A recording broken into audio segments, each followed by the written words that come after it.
Rosh Hashanah, Rosh means head or beginning of, Shana, year. The head of the year, the new year. Judaism actually has several new years. On the one hand, that sounds screwy. On the other hand, that's not screwy at all. In the United States, January 1st is New Year's. But most cities and states have a financial budgetary year that starts July 1st. July 1st is their budget new year. And then there's a school new year that's usually, I don't know what it is now. I've been out of school for a while. But in my day, it was like the day after Labor Day. That's when school started. It was the new school year, which was a national thing. It wasn't only children. Parents also had to schedule themselves around the children's school year. Camp is over. Now they've got to go back to full-time parenting or whatever.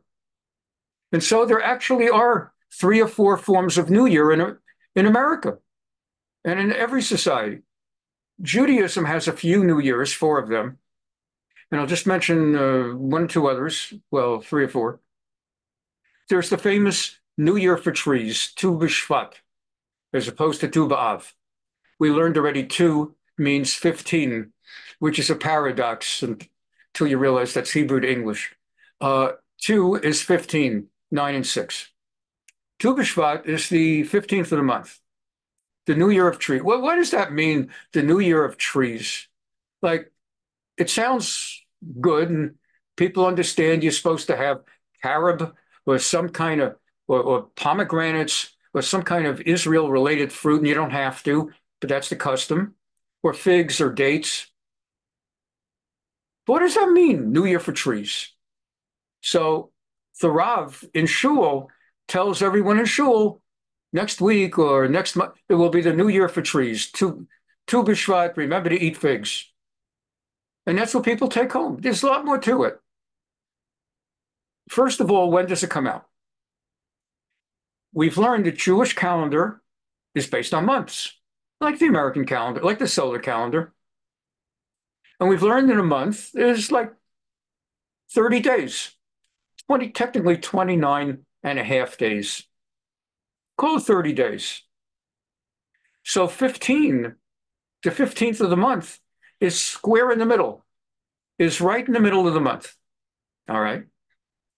We know that in American secular calendar seasonal thinking, the fall begins September 20, I always forget 20 or 21st. Let me take a chance. I'll take 21st, but don't quote me. It's one or the other. So the fall, autumn begins September 21st till October, November, till December 20th. The winter is December 21st, January, February, till March 20th. The spring is March 21st, April, May, till June 20th.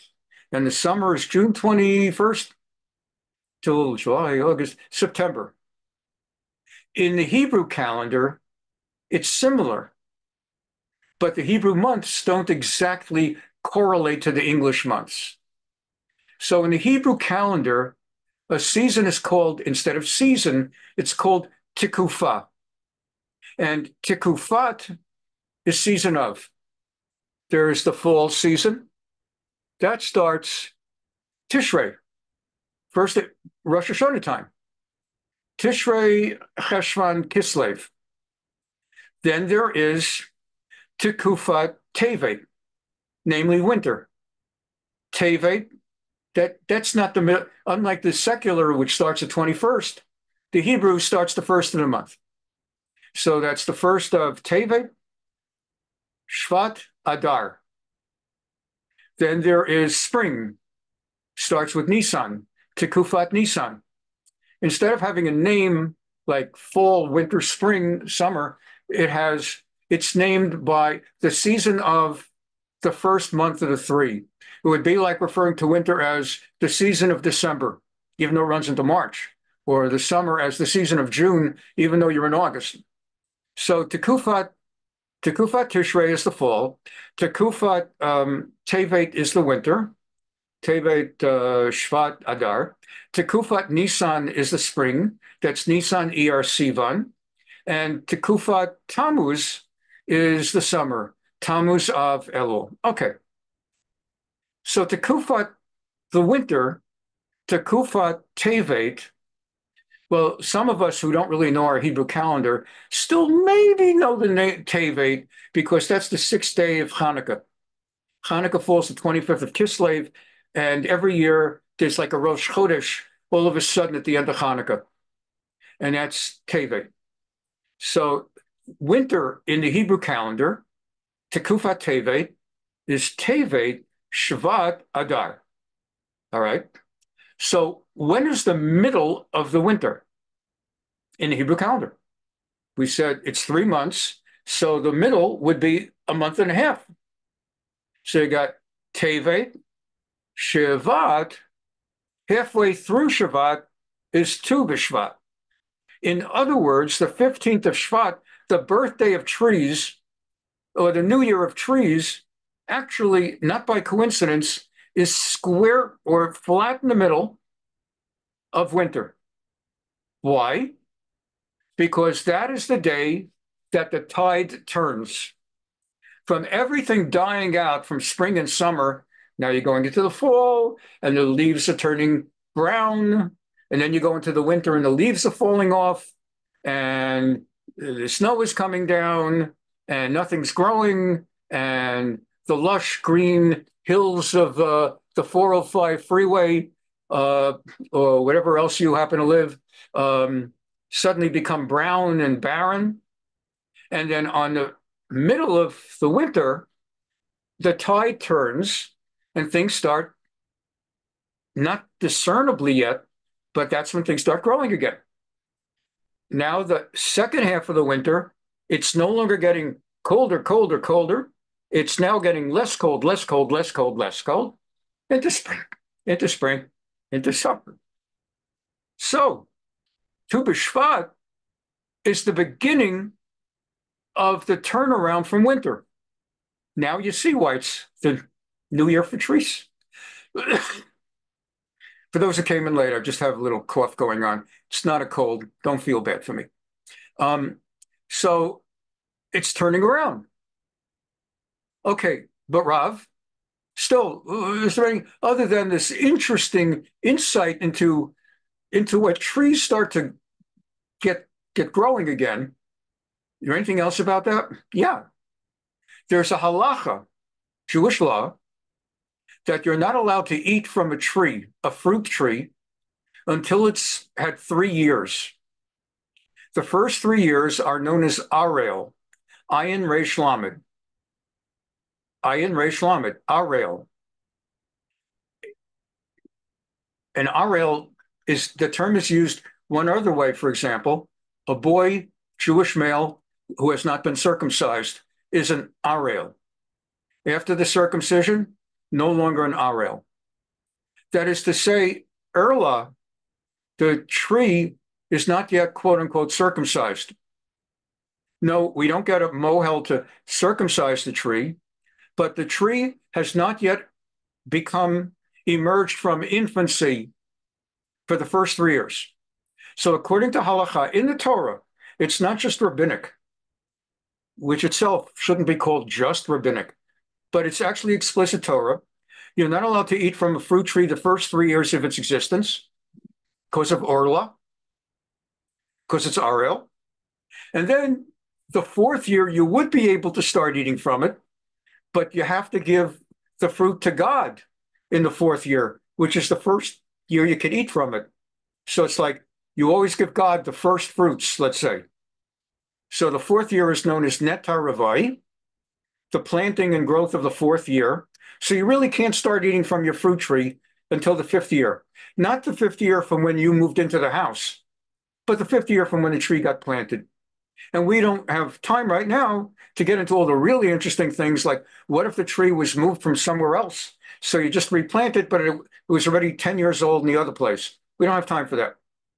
But that's what Tu B'Shvat is about, because let's say you planted the tree in October or June. So when we say it's got to be 3 years old, that doesn't mean we wait 3 years from the day in June when you planted it. When you hit Tu B'Shvat, Mazel Tov, it's now 2 years old. Even though it's only 6 months old, we jump it up because it's birthday time for trees. So there's a halachic ramification to, because otherwise you're in fourth grade, third grade, and the rabbi teaches, or the Mora, the teacher, has some song for Tu B'Shvat, and they hand out carob, which nobody likes. Maybe some of you like a carob chocolate-style bar, but take it from me, they would hand out raw carob, and I guess some of the real organic people, maybe you like that, but there's no more honest opinion than from a child who has not been educated into political correctness. And you ask any child in Yeshiva Rambam third grade what they think of raw carob, and it's unanimous. We used to fear Tu B'Shvat because the Rebbe would make us eat carob. They'd bring it special. Anyway, so that's one new year. And it's literally a new year. The 6-month-old tree is treated like it's now in its second year. And that's important because that's going to impact when it's going to be edible. All right. Another new year is the new year of the Jewish people. And that is Nisan, because that's when God took us out of Egypt. And that's why the Torah is so strict, so strict and severe when it comes to the Pesach Seder.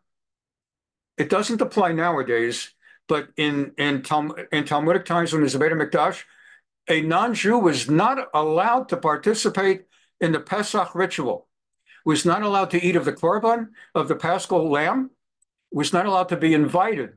Like now, non-Jews invited to a Seder, that kind of thing. There's a different situation. We don't have a holy temple, and there's a lot of Doug Emhoffs out there who have non-Jewish spouses. And what are you going to do? You're going to tell them you can't bring your non-Jewish spouse? I mean, come on. So, and besides, then she won't let Doug come with her to church, which he's proud to do. So what you end up with is nowadays non-Jews at the Seder, fine, and then there are non-Jews going through conversion or exploring conversion, all kinds of things, or Jewish converted people whose parents were non-Jewish but blessed their conversion to Judaism. But in the time of the Beit HaMikdash, non-Jews were not allowed to participate at all. And the Torah actually calls it, the rabbis call it the death penalty, capital punishment. Why so strict? Because Nisan, Seder, Pesach, is the new year of the Jews. And all this modern day woke stuff, where they try to make it into, we're celebrating the freedom of all people, the freedom of Uganda, I don't know, the freedom of Pakistan or Biafra or of this or of that. It's so outrageous because it's our, like what the woke people call, it's cultural appropriation. That's our day. So that's a second new year. And the Torah calls it a new year. The Torah calls Nisan in April the first month of the year. Rosh Hashanah comes out in the Torah, the 7th month of the year. Could not be more clear that that's not a real new year. So, Rabbi, then what is Rosh Hashanah, the new year? Rosh Hashanah, we believe, is when God created the world. That has nothing to do with the Jews getting out of Egypt. The Jews got out of Egypt in April, in Nisan, but he created the world in September, October. And since that's when the world was created, that's a new year. It's a big new year. It's a new year. The non-Jews don't necessarily realize it, but we believe it's their new year too. They don't perceive it, and that's okay. But we believe God is judging them and us on Rosh Hashanah Yom Kippur. Hayom Harat Olam. Today is the creation of the world, the birthday of the world. And everybody, when we talk ונתנה Tokef, that they all pass by God one by one, and he counts and he judges everyone. He's judging the non-Jewish world. And there's nothing in that that implies anything less honorable or anything negative. He's judging them as he's judging Jews. He's looking at this non-Jew and saying, you've been a good person this year, you're going to have a good year. Or you've been a wonderful person this year, but this is the year you're going to die for my reasons that no one will ever fathom. And it'll say that to a Jew passing by. You are righteous and you'll have a good year, and you're righteous, but you're going to have a bankruptcy, or you're evil and you're going to have a good year, or you're evil and you're going to have. He judges. And it's on us to give to tzedakah and repent and pray and hope that we can impact the decree, whatever it might be. But that's the three key New Years for now. There's also a New Year of Kings. Whenever we learn and we'll be learning it more and more by next year in the Nevi'im, Thursday night, in the Tuesday night Navi class, when we get into Malachim Aleph and Bet, First Kings, Second Kings, and it talks about, and it was the 8th year of King this, and it was the 12th year of King this, and it was the 4th year of King that. They did not count the new year of the king based on the day he ascended to the throne. If he ascended to the throne on February 3rd, the Hebrew equivalent, it's not like his second year as the king was when it was February 3rd of the next year. Rather, his second year was on the New Year of Kings. So that first time they jumped quickly ahead into the next year of Kings. And that's how they counted calendar years then. Nowadays, it's like the year 2024, the year 5784, soon to be 5785. And now you see 5785 since creation, not since the Jews got out of Egypt. 5785 in September, creation of the world. In those days, if you signed a contract, you had to date it, right? What's the lawyer tell you? Sign on the line and date it. What are you going to date it? What date is it? You would date it 14th of Tevet in the 3rd year of King so-and-so. And that's how you had a contract. I'm serious. That's how they had years. And so then you could look later and decide, was it before this? Was it after that? You look at the year. What was the year? The year of the king. How did we know the king's year? Based on the New Year of Kings. Okay, that's the story about New Year's. We're going into Rosh Hashanah, and that's going to be determined by the beginning of the 7th month. So we have to get in a little bit to the month. For those of you that joined us a little bit late, very briefly, I'm taking out these 4 weeks leading into Rosh Hashanah, Kippur, and Sukkot. I was so personally inspired and so moved by feedback I got from many of you that you enjoyed that we took a little bit of time away from the other very interesting subject, so as to learn about Tisha B'Av and Tu B'Av. And if anything, we ran out of time. And I realized in retrospect, I didn't want to wait this time till the last week, but to give it like a 4-month jump and really get into some depth on Rosh Hashanah, Kippur, and Sukkot. Back to this. So in order to have the foundation of Rosh Hashanah, it's important to understand how the calendar works. And we're going to be looking at the Rambam and the Mishnah and Talmud. In those days, nowadays, we have printing press. And they print the calendar. You don't even need that. You go online. And you look online, everything's there online. And certainly in your calendar. In the old days, Bubby had a calendar on her refrigerator, but they would just hang a nail in the middle of the kitchen because they came from Shtetl in Poland and they weren't fancy about what the kitchen has to look like. And so they would have a calendar and tell you candle lighting time every Friday and so on and so forth. And it was always sponsored by some kosher deli or whatever, the calendar. In the old days, they didn't have calendars like that.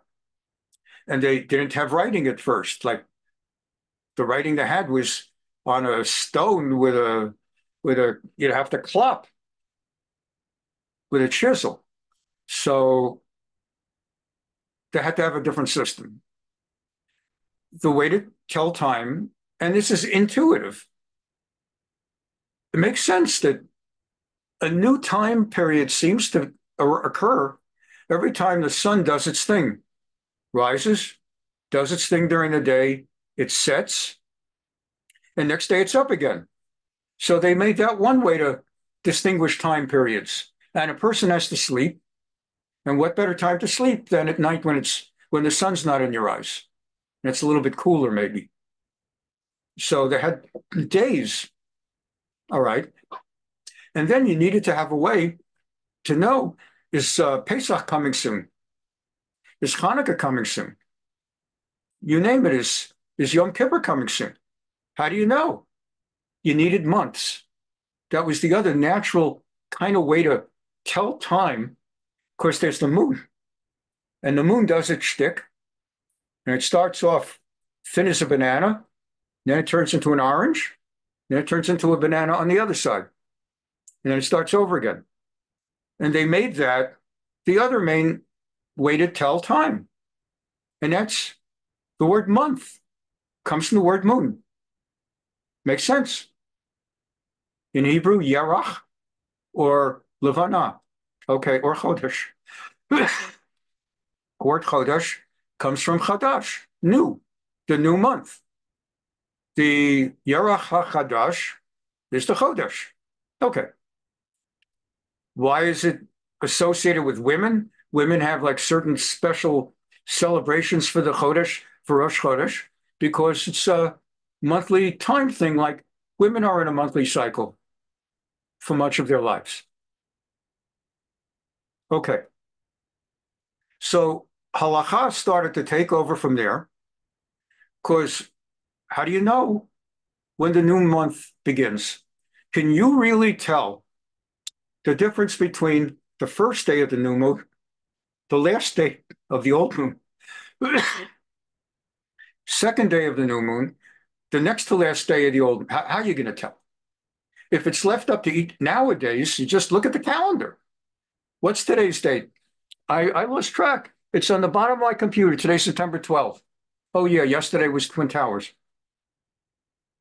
But what did you do in the old days? We even learned on Tu B'Av that there was some question about whether they counted correctly when Tisha B'Av came in the 40th year and they found no one died, if you recall that class. So how do we know? You can't have every single person picking his own date. Today looks like the first day of the month to me. Well, yesterday looked like it to me. You have to have a uniform way. Not only because otherwise everybody would be crazy. I'm going to date it and sign it September 11th. They're going to say, no, sign it September 13th. No, I say it's 11. I say it's 13. So not only is that crazy, but if everybody's going to make his own new month, that means on the 10th of Tishrei, you're going to fast on Monday, and this one's going to fast on Wednesday? Because you say Wednesday's the 10th, and I say Monday's the 10th. So everybody's keeping a different Yom Kippur, and so on and so forth. So the halacha had to create, now it's not a problem. You just get a calendar, or you just go online. It's amazing online now. I get calls as a rabbi. It's not unusual at all for someone to say, Rav, I lost my records. My grandmother passed away, let's say on the 14th of Tammuz in 1926. When's her yahrzeit? It takes me under 5 minutes. The only reason it takes 5 minutes is I have to power on the computer. I go right to the website, pump in 14th Tammuz 1926, click. I have the thing. All I need to know is that she, God forbid, well, God, did she die in the morning or at night? So I know which Hebrew day it is. So that's now. But then, so halacha took it over. And that's what we're learning. Let's take a look. Again, if you came late, I've got a little bit of a cough today and this week, and it's nothing to get excited about, at least not right now. Okay. The Mishnah. Okay. Arba'a Rosh Hashanah. This is Mishnah Rosh Hashanah. Now, Rosh Hashanah, as with anything in Jewish halachic literature, often goes well beyond the immediate topic to segue related topics. And that's because Rabbi Nasi was codifying sort of, or putting it all together, all the learning that was out there, and he had to decide where to put this, where to put that. Okay, we're not going to learn every word because it'll take 6 months to learn all the Mishnah. So my challenge is to do it in one class, or maybe a little run over beyond that. But here we go. So I'm going to skip a lot. There are four Arba'ah, four Rosh Hashanah Yom.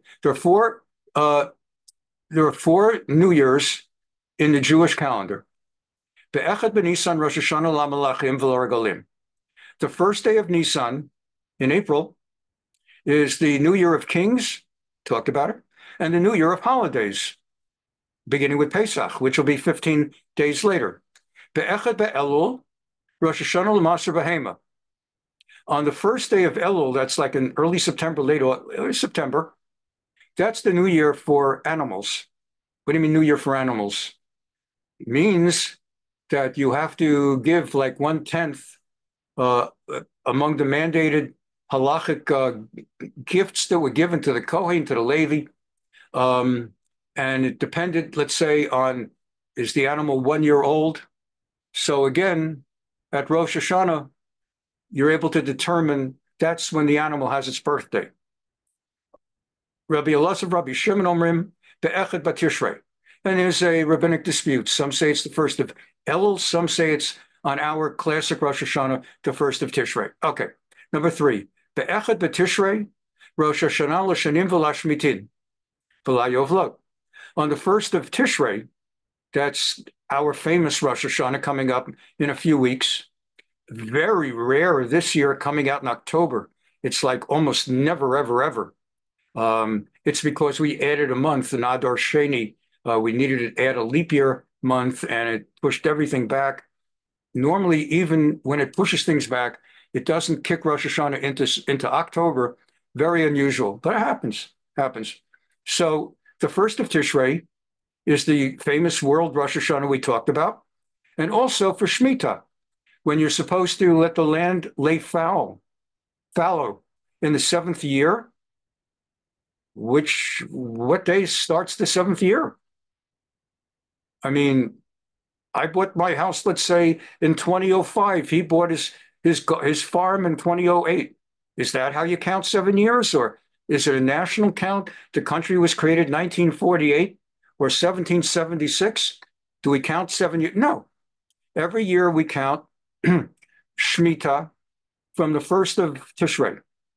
And by now it's been going on for like forever, and we know exactly what year we're in on the 7-year cycle. And also the Jubilee, the 50-year cycle, etc. Okay. Be'echad b'Shvat Rosh Hashanah la'ilan. And the first of Shvat is when we start counting, is the New Year of Trees, the first day of Shvat. That's K'divrei Beit Shammai. That's according to the Academy of Rabbi Shammai. And Rabbi Hillel, who in all but 3 cases, I think, always wins the arguments in all but 3 cases in the entire Talmud. The Academy of Hillel says actually it was the 15th of the month. And we talked about that in the intro, why the 15th and all of that. Okay. So that's just a quick overview. We're going to, as I said again, we're going to skip so very much because it's like a 6-month to 1 year study, just Mishnah Rosh Hashanah.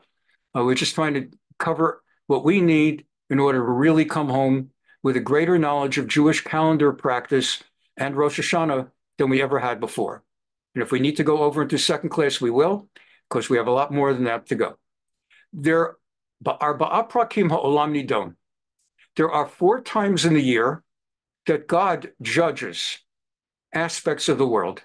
But Pesach al Tevuah, on Pesach, God judges grain. What does that mean? He judges grain. It means he hands down the judgment for the coming year. Will there be a good crop of, I don't know, wheat, corn, barley? Corn is kind of an interesting grain because they didn't talk about corn in the times of the Talmud. They didn't know from corn. It really was the Native Americans who taught the Western world about corn. Maize, M-A-I-Z-E.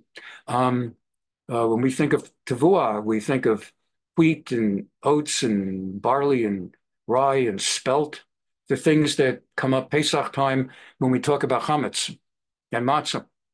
So God judges what's going to be for the coming year when it comes to grain?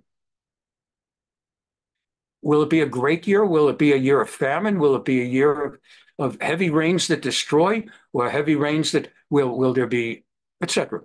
But atzeret, now this is interesting. If you know Gemara talk, if you don't know Gemara lingo, you would think the word atzeret refers to Shmini Atzeret, which is the next to last day of the grand Sukkah vacation, the Sukkot vacation that culminates with Shmini Atzeret and Simchat Torah. But actually, in Talmudic dictum or language, Atzeret refers to Shavuot. So on Shavuot, 7 weeks after Pesach, God judges Perot HaIlan. That's when he judges the fruits of the trees. Again, what does that mean? He judges, will the coming year be fruitful off the trees? Will people have good fruit?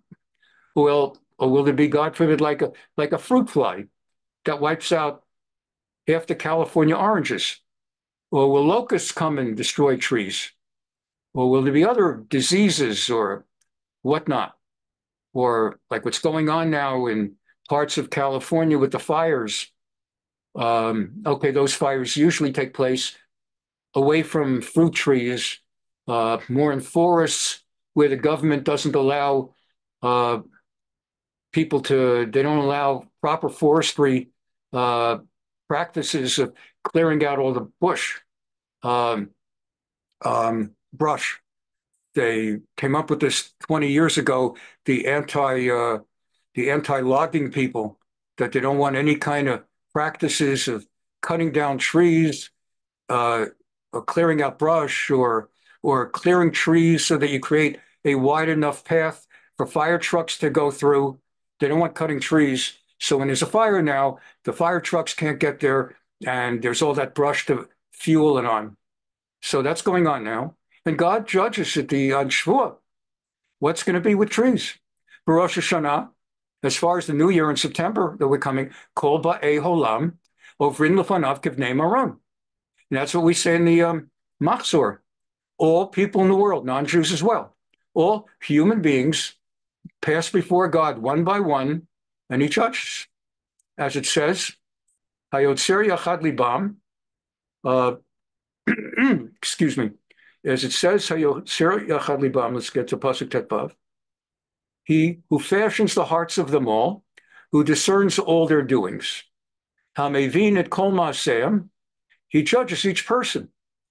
Hamevin et kol ma'aseim uvechag, and again, modern day Hebrew, the word chag means holiday. Chag is coming up, but it's not unusual to say in April. As Pesach is coming, I'll see you in another week in shul on chag. Or Shavuot's coming, I'll see you on. But in Gemara talk, in that lingo, chag refers to Sukkot. Again, Pesach is Pesach, Atzeret is Shavuot, and chag is Sukkot. So on Pesach, he judges the grain. On Shavuot, he judges the fruits. On our September Rosh Hashanah, he judges humanity. And on Sukkot, Nidonin al Hamayim, he judges water. Will there be famine? Will there be that water won't fall, and people will die of thirst? That people will drown, God forbid, or that there will be tsunamis, or that waters will become impurified?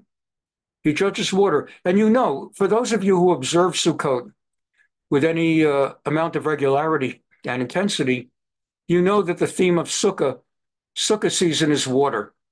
It's during the Sukkah week that we recite the Tefillat HaGeshem, the prayer for rain.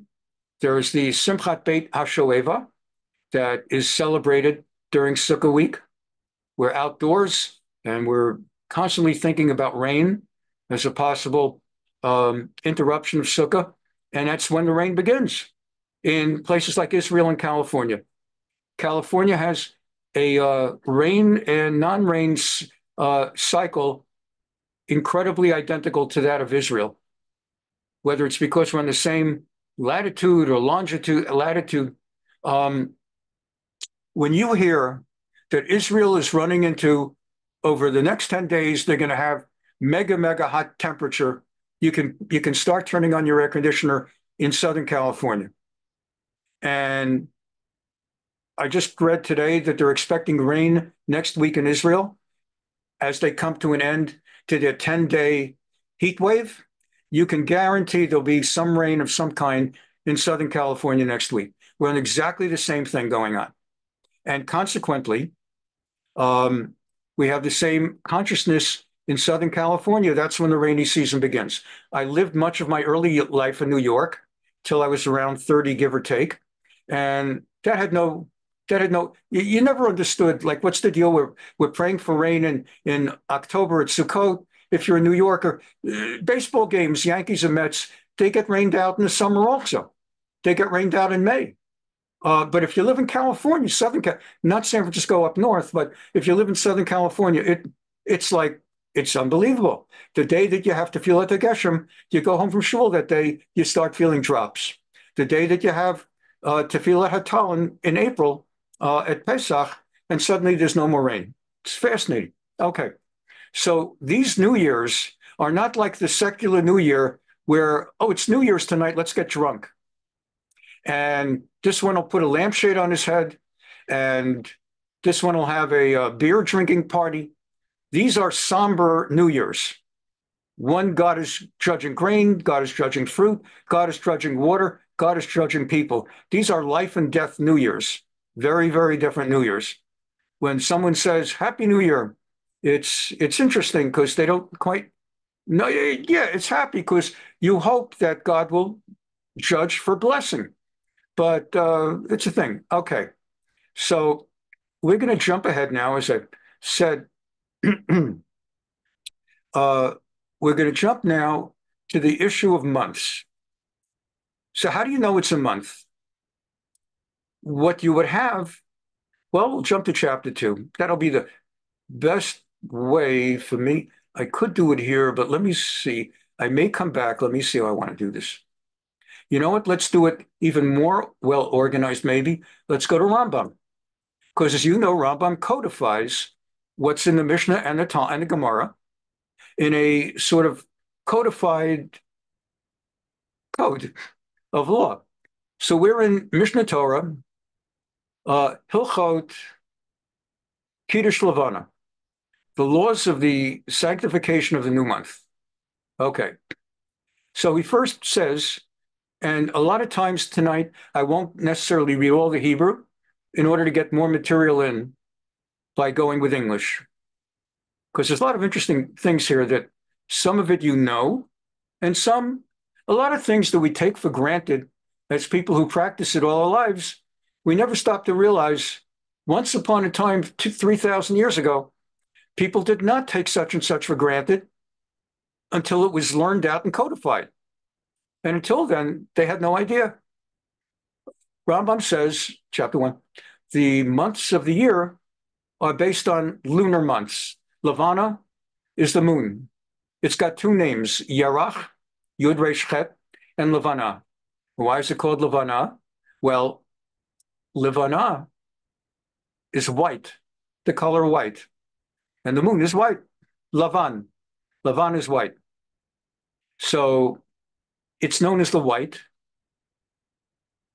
And that's, all right, let's go forward. That'll take me on another tangent. Hem Chodshei Levana. Shneimar Olat Chodesh B'Chodsho. And he cites the book of Parshat Pinchas in the book of Bamidbar, Numbers, where it talks about that each month is based on the Chodesh. In other words, HaChodesh Azel Lachem Rosh Chodeshim, where God commands in chapter 12 of Exodus, Parshat Bo, this month, Nisan, will be the first month of the year for you. That is the month of the Jewish people, the April one. Okay. Amru Chachamim, Her'alo HaKadosh Baruch Hu L'Moshe, B'mar'eh HaNevuah. The sages, Chazal said that God actually showed Moses, an image in the sky, a prophetic vision, Demut Levana. He showed him a moon. Obviously, Moshe saw plenty of moons in his day. But in this context, God stopped and said, I want you to see what I'm going to show you in the sky out of sync, anachronistically, like maybe it's the 15th of the month, so it's a full moon, but for a moment here, I'm going to show you what the first day of the month looks like, what a new moon, a Rosh Chodesh looks like. Kozer Re'eh V'Kadesh. When you see it like this, going forward, that's when you sanctify it as a new moon. That's what a new moon looks like. And it was Moshe's responsibility to teach the religious leaders of his time what he saw and when it is, so that when he was gone, it could be passed down generation to generation to generation. This exactly is what God showed Moshe, is what a new moon looks like. Because as I said, me, you really can tell the difference of the first, second, and third day of the month, or the last day or the day before? Really? So there's a certain skill what to look for. And the way we judge years, we judge months based on days, we judge years based on the sun, based on the solar calendar. And this is based on the pasuk in Devarim Tet Zayin, in chapter 16 of Devarim, pasuk Aleph. All right, it didn't pop up, so we'll just go it without it. Let's just, okay. Giving me aggravation here. Let's go. All right. Let's just get it up again, or we'll just pull it up a different way. Unless, of course, I'm having any kind of internet thing. God forbid. Okay, let's just find Kiddush Levana, sanctification of the new month. And then let's, now it's loading. So while it's loading and bothering me, I'll just jump ahead into, as soon as you don't pay attention to its aggravation, it's like a kid. As soon as they see you not paying attention, they act nice. Okay. So, so it says in Devarim Tet Zayin, God says, Shemor Chodesh Aviv, v'asita Pesach l'Hashem Elokecha. It's a commandment. As Moshe is coming to his end of his life, in the last months of his life, and he's got the whole nation standing there in the desert, learning with him as he reviews everything in Devarim, Deuteronomy, that he's learned with them and he's taught them and that they've experienced over the prior 40 years. He reminds them that God taught, V'shamor Chodesh Aviv. You must observe the holiday, the month of the spring, V'asita Pesach l'Hashem Elokecha, and you will do Pesach. Ki b'chodesh Aviv, because in the month of spring, Hotziach Hashem Elokecha miMitzrayim Laila, God took you out of Egypt that night. All right. What's important here is that unlike the rest of the Torah, which talks in terms of the number of the month, for example, let's just give an example. Let me just pull it up. Tanakh, numbers would be like 28 or 29. Let's try 29. Beautiful. This is the mitzvah of Rosh Hashanah. In the 7th month, on the first day of the month. It doesn't say in the fall, in the autumn. And it goes on, then comes Yom Kippur. And on the 10th of the 7th month, same 7th month, that's going to be Yom Kippur. And all these, and you shall practice self-denial, initem nafshotecha. Okay. And then on the 15th day of the 7th month, that's going to be Sukkot. Okay. And then take one more. Let's take one more. Another month. Let's just pull. Okay. Nope. This is Sukkot. That's all Sukkot. Sukkot. Okay. All right. And finally, let's say on Shmini Atzeret, it'll talk about that on the last day. Anyway, normally the Torah talks in terms of the number of the month, does not talk in terms of the season. Here is the one place that the Torah talks instead about Pesach being the season of spring. Aviv means spring. The month of Aviv, that's a cheapo translation. You got to translate the word Aviv from us. Spring. That's why I get paid the big bucks. So in spring, Oh, well, that's causing a problem here. So if Pesach is in spring, and I'm sure I've taught this in the past in different contexts, a lunar calendar year, a lunar year is 354 days. A solar year, the one that we're used to, is 365 and a quarter days. That's why every fourth year we have February 29th to make up for those 6 hours that we lose. So it gets all nice and pretty again. Except once every 200 years we skip it. That's a whole nother story. So if a lunar calendar is 354 days and a solar is 365, forgot the quarter now. So the lunar calendar loses 11 days every year in terms of season. It's not losing anything. We still get Purim and Pesach stuff. Still get dreidels and latkes. But you're losing 11 days. If you lose 11 days a year, lunar to solar, eventually Pesach is going to come out in the winter. And you know who has exactly that? And I won't call it a problem because it's just beauty is in the eye of the beholder. That's Islam. The Muslims have the same lunar calendar idea that we do because Muslims, like Jews, are from the old days before printed calendars and stuff. And so Muslims who follow so much of Jewish practice, halal is like kosher, and they worship 5 times a day. We worship 3 times a day. A lot of stuff. There's some differences. But the Muslims also do it based on the month. And they lose 11 days a month to the solar. And eventually, Ramadan, one year it's April, next year it's May. And before you know, 6 years later, Ramadan is in the winter. And then 6 months later, it's in the spring. And the way to know Ramadan is when they start bombing each other's mosques. And that's sort of like the public announcement, it's Ramadan. And what ends up happening is they lose that time. So how is it that we always end up with Pesach in spring? Why don't we end up with Pesach? Because the Torah commands us, in what I just read you, that it's in the month of spring. Normally it says it's in the first month of the year, but it goes out of its way to say it's in spring, which compels us to have a calendar system that does not allow the loss of 11 days a year to throw off our seasons. So what do? 7 times every 19 years, we add 1 month. How'd we come up with that? Well, depending on how quick you are in math, if you lose 11 days a year for 19 years, let's do it this way. Imagine you lose 10 days a year for 19 years. That's 190.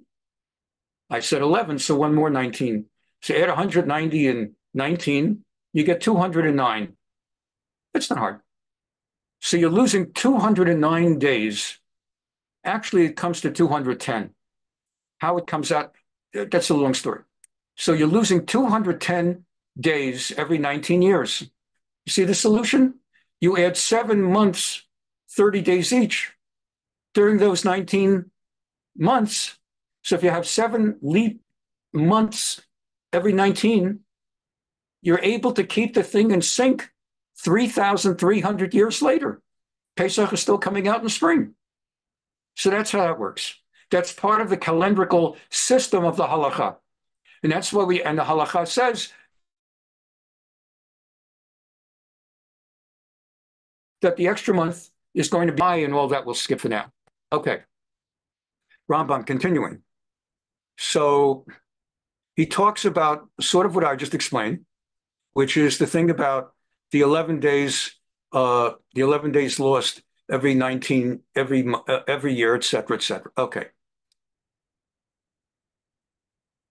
I'm going to, and sometimes I may be a little bit quiet for a moment as I'm just glancing at the paragraph to ask myself, do I need to go over that in terms of what we're doing? Okay. Here he says, a calendar month will always be 29 days or 30 days because it's 29 and a half. And that's why if you look at the Jewish calendar, You know how in the American calendar, solar calendar, we have months, except for February, we have months that are either 30 or 31, and they kind of alternate, not exactly. I mean, like, what is it? July and August are two 31s in a row. So it's not exactly 31, 30, 31, but it's kind of 31, 30, 31, 30. In the Hebrew calendar, it's kind of 29, 30, 29, 30, 29, 30.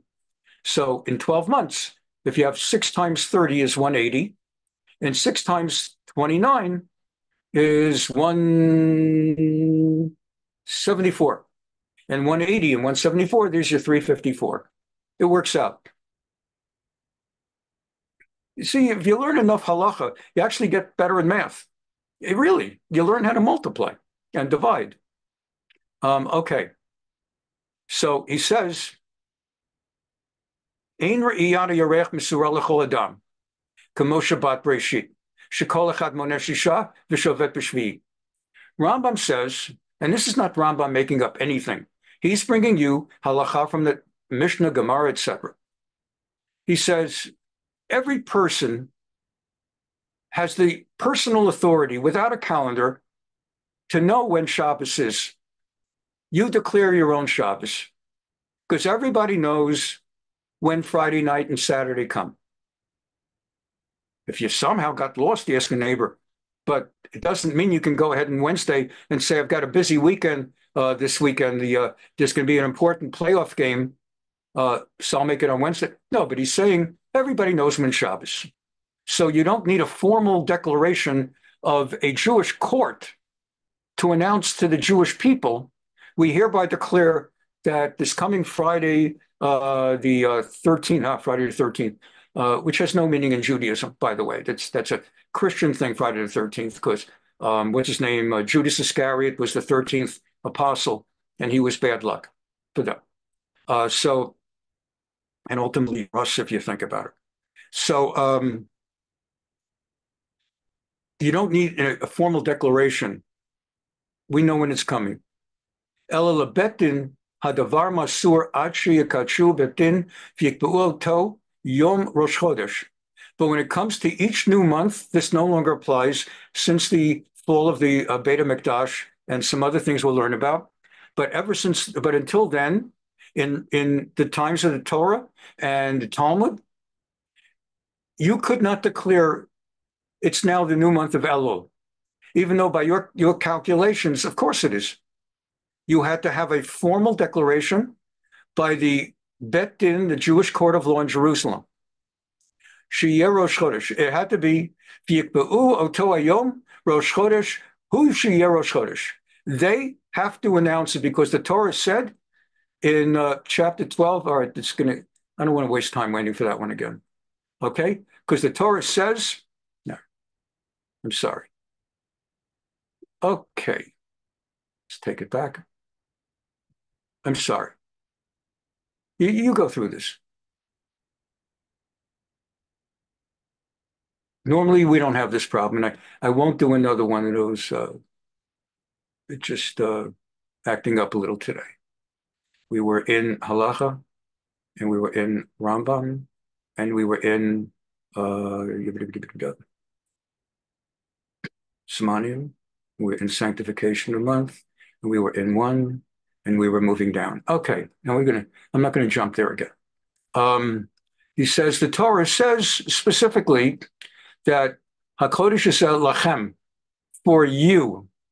God says for you, meaning you, not I, God, but you, the people of Israel, will declare the new month. So that's the foundational idea of how a month gets done. Now, what does that mean? Mitzvot aseh min Torah, al beitin sheyachashvu v'yedu im yera'eh hayarech o lo yera'eh. The Beit Din, think of it like a Supreme Court. There are sitting courts, and then there are impromptu courts. Like in Southern California, there's Rabbinical Council of California, and they have a court, a Beit Din, and they sit like once a month to all prospective converts studying around Southern California That's the 1 day a month. Like if every one of those prospective converts has to go to the Beit Din once every 3 months. So that amount of people fill up 3 full days to cover them all. So on a staggered time system, on that 1 day a month that the Beit Din sits for conversions, let's say, that's when they come. And then let's say two people have a litigation matter over a business matter, and they want to bring it to the Beit Din. So if the Beit Din doesn't formally sit, let's say, every Tuesday for commercial litigation, the two sides' representatives contact the Beit Din and they schedule a date. And the director of the Beit Din, Rabbi Union, will say, I'll get together 2 other Rabbanim, rabbis, with myself, and we'll sit as a Beit Din and we'll hear your case on such and such day. Okay. So there was a sitting Beit Din that sat all the time. Sort of like in secular life today, I make references to California because I live here, but it's the same everywhere else. Like there's like a state Supreme Court, but there's also a state Superior Court. And they're pretty much always open for business, except for certain civil holidays. And it's just a matter of calendaring your matter, but it's open. There's always judges there. Okay. So the Beit Din sits, and they have a responsibility, halachically, to prepare and get ready for when they expect the day of the new month is going to come. Because, come on, by then, after enough years, they know this is a 29-day month, 30-day month, when the 28th day, tomorrow is going to be the day. Like they're ready for it. And then they have to put out the word. We're looking for 2 witnesses to testify. We do not have the authority under halakha to declare the new month without formal testimony of 2 witnesses who meet halachic requirements for being witnesses. So you have to be like a witness at a marriage. You've got to be like over 13 and a male and shomer mitzvot, Torah observant, various things. And you cannot be someone disqualified. There's certain disqualifiers, like someone who is a professional gambler, mesachek bakubia. Not just that he plays cards on Thursday or whatever, not that that's the best way to spend one's life, but a person who actually makes a parnasa, an income from gambling, is forbidden to be a witness in any court matter. And there are other people like that are forbidden under any circumstances. So it's got to be someone permitted, and you've got to get 2 of them. And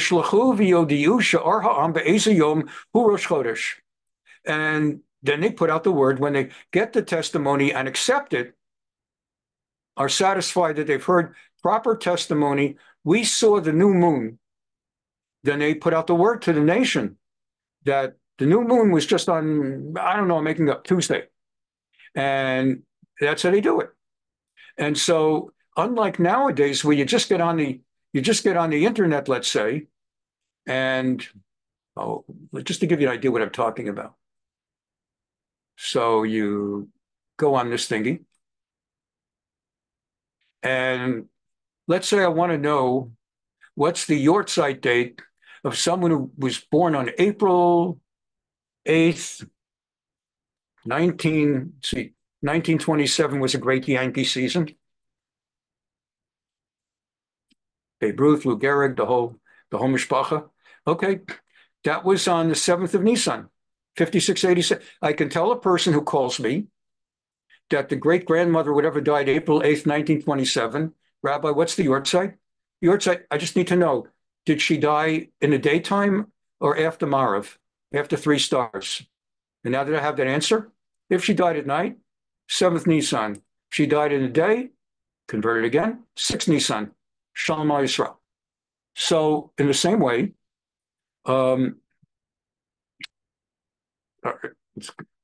okay. So they talk about the halacha is that, so Rambam's bringing out that the halacha is that they need to have witnesses come. And because we're a little bit over 7:30, I'll wrap it up now.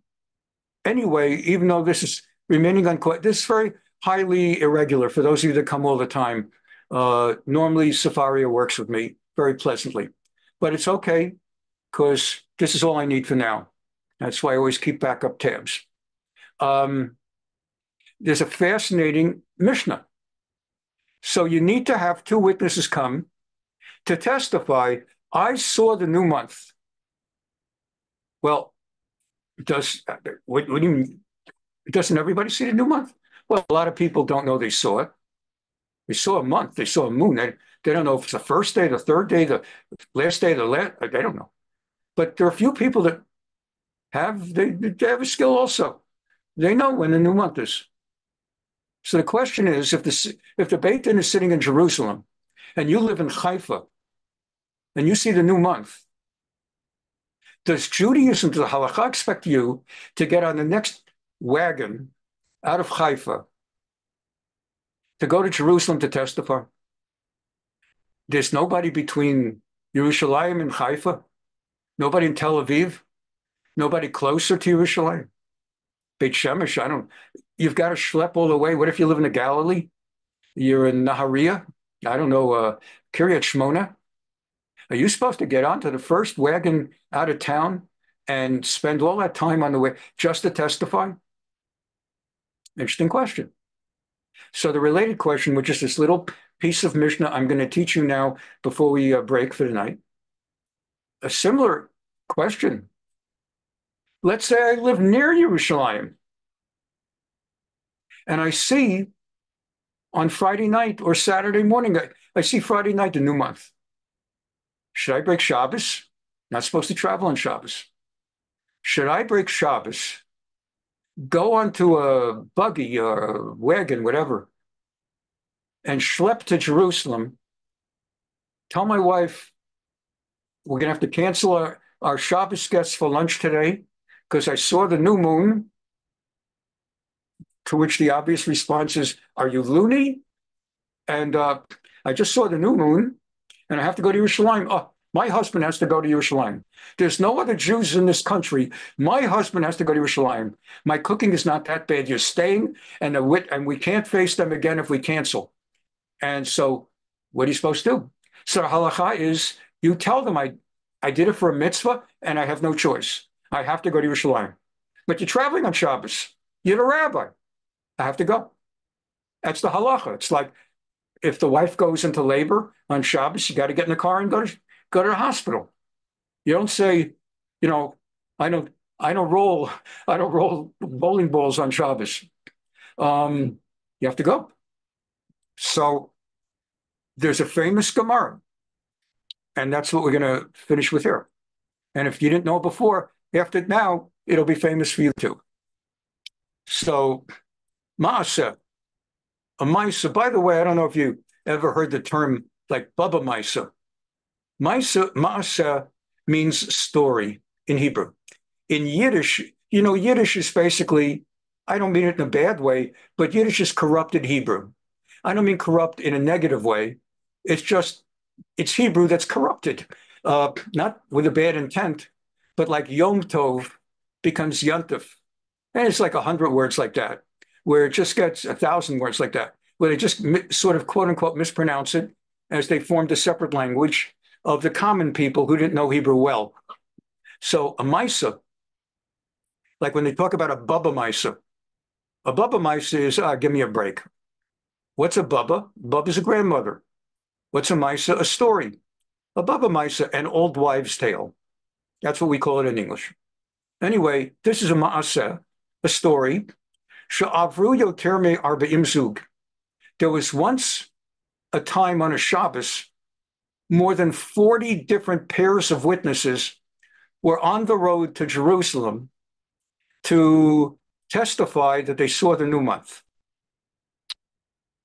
Because the halakha is that you even break Shabbos, and it's therefore not actually breaking if you do it, particularly for 2 months, Nisan and Tishrei. Nisan and Tishrei are extra urgent to get the Beit Din to declare the proper new month day immediately. Why? Because 14 days from now, from the 1st of Nisan, is going to be Pesach. And as you all know, when Pesach is a week or two away, it's time to start going crazy, right? You have to turn your house upside down. You have to take everything out of the kitchen into the garage or the basement. You have to start investing in aluminum foil, and you have to start buying matzah, and you know what goes on.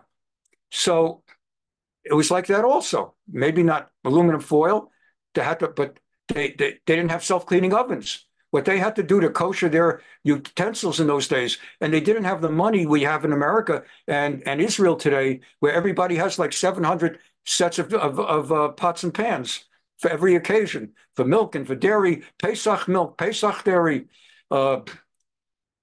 In those days, you had one set and you had to kosher everything. So people are going to go crazy the minute they hear that it's Rosh Chodesh Nisan. So if Rosh Chodesh Nisan is on Shabbos, we need to get the testimony right away. It's not fair to everybody to leave it to them to find out on the 2nd or the 3rd. Got to find out right away. So the halacha is, if you saw the new month on the Shabbos of Nisan, Rosh Chodesh, get on a wagon and go to Jerusalem. Likewise, Tishrei.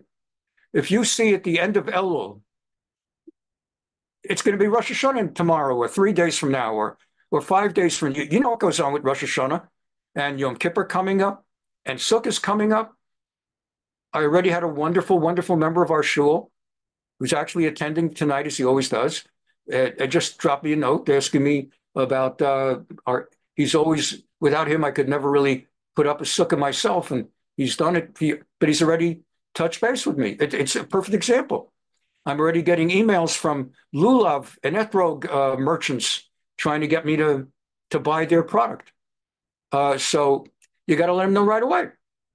So therefore, it says that mechalin. Okay, I'll go to that next week. But basically, you mechal Shabbos, you transgress or you waive the normal rule of no travel on Shabbos to get to the Beis Din in Jerusalem if you spot that new moon.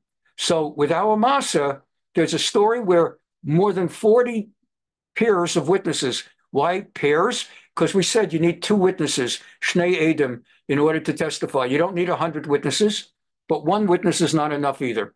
So either 1 witness can show up, and then another witness shows up, and they pair them together, or sometimes 2 come together. Okay. The Ikvan Rabbi Akiva Belud. And Rabbi Akiva then was in the city of Lod, L-O-D. It's north of Jerusalem. It's near the airport. They used to call it Lod Airport, and then the Labor Party renamed it Ben Gurion Airport. So Rabbi Akiva was up in Lod, or Lud, technically in Hebrew, and people were getting ready to go on Shabbos. He said, "What are you getting on a wagon for, traveling on Shabbos? I just saw 40 pairs of witnesses on the way to the Beis Din." Shalach lo Rabban Gamliel, he's ranked higher. Rabban Gamliel was higher ranked than Rabbi Akiva. Rabbi Akiva is more famous, but the name Rabban is sort of like in Talmudic times chief rabbi. So Rabban Gamliel was chief rabbi over Rabbi Akiva, and he said, "Im me'akeva ta'at rabim nimtzeta machshilan latid lavo." He said, "You're making a mistake. If you tell Jews that they shouldn't get on the wagon on Shabbos because others are going to be in the Beis Din, before you know it, you'll have a situation in future months where every Jew that sees the new month on Shabbos is going to say, you know what? Rabbi Akiva said we shouldn't go on wagons on Shabbos for the new month because there's bound to be someone else. So everyone's going to wait for the next one to do it. And what happens is you have a demonstration for Soviet Jewry to go free and nobody shows up because everybody's waiting for the next one. Therefore, that's what he held. And there's actually a little piece of Gemara that talks about that. It quotes the same thing. Rabbi Akiva detained them in Lod. It's taught in a Baraita, and this is the rest of this paragraph, that's it. A Baraita is a teaching from the rabbinic academies that was being taught at the same time that the Talmud was being put together. And as a matter of editing, Rabbi Yehuda Hanassi did not put everything in because it would have been too much to put in things that were quasi-redundant. But it still was preserved outside the Mishnah itself as having almost equal value. So it was taught in the Braita, Rabbi Yehuda said, God forbid the Rabbi Akiva would detain them. It doesn't sound like Rabbi Akiva. He would know better if he saw 40 pairs of witnesses going on Shabbos, and then he had another pair going. He would never have stopped them. He intuitively would have understood that if he told them not to go, before you know it, people would stop going on Shabbos to Jerusalem, and the Beis Din would be sitting there with nobody. He would certainly not have made such an error. Rather, it was that Zafar, the head of the city of Gedor, like the mayor of that town, he's the one who said, don't do it. And Rabban Gamliel, rather than telling Rabbi Akiva, as we learned in the Mishnah, the Rabbi Akiva had made a mistake, God forbid the Rabbi Akiva made the mistake.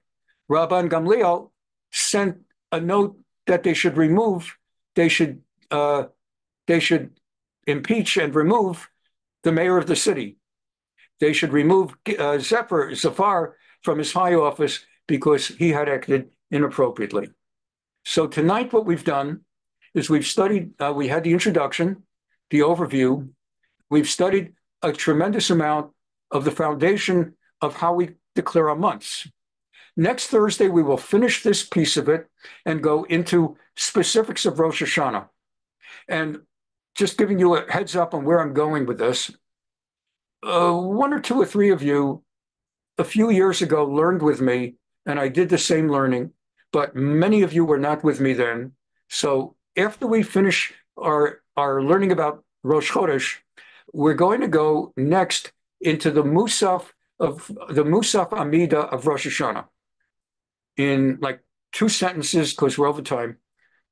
The Musaf Rosh Hashanah, the Musaf Amida Shmon Esrei of Rosh Hashanah is the longest Amida in Judaism. More pages, more words than any other Amida, including Yom Kippur.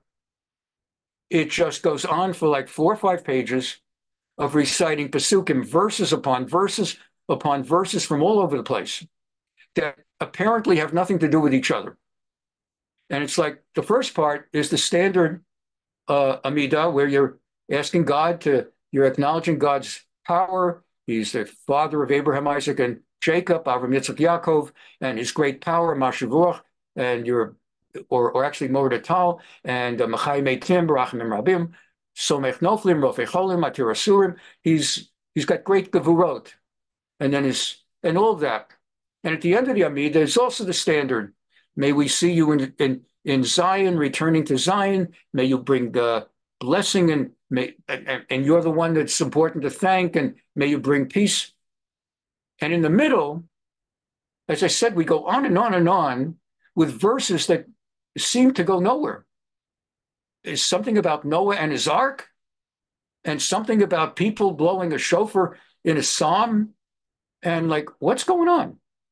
So God willing, right after we finish about the months, we're going to learn the page in the Talmud that explains exactly what and how they constructed the Musaf of Rosh Chodesh. After that, God willing, we're going to learn about Kol Nidre. And after that, God willing, if we have the time, we'll be learning about ונתנה Tokef, what these central prayers are. And you could be sure we're not just going to be translating out of a machzor. We're going to go really nice and deep, and it's going to have so much more meaning if you don't know it, what I'm going to teach you when you recite it this year on the Chagim. So that's it for tonight.